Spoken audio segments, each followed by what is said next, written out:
What's up guys, this is Masi. Welcome to my channel. This video I want to show you how to name this organic compound.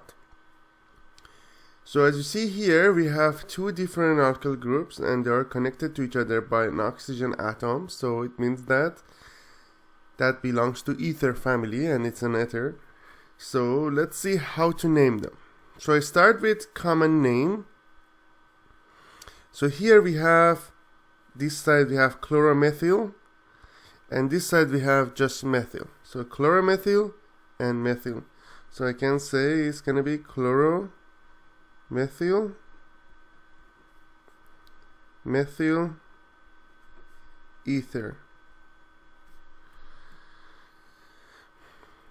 This is the common name. And if you want to have IUPAC name,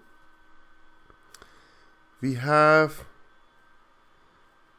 this is gonna be the main one, and this is gonna be the alkoxy group. So I'm gonna call it chloromethoxy methane.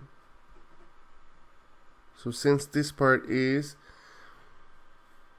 alkoxy group, I'm gonna call it chloromethoxy, and here we have a methane. So these are the two names for this compound. I hope you enjoyed this video. If you found it useful, please like this video. You can also subscribe to this channel to have access to other videos. Thank you for watching and have a great day.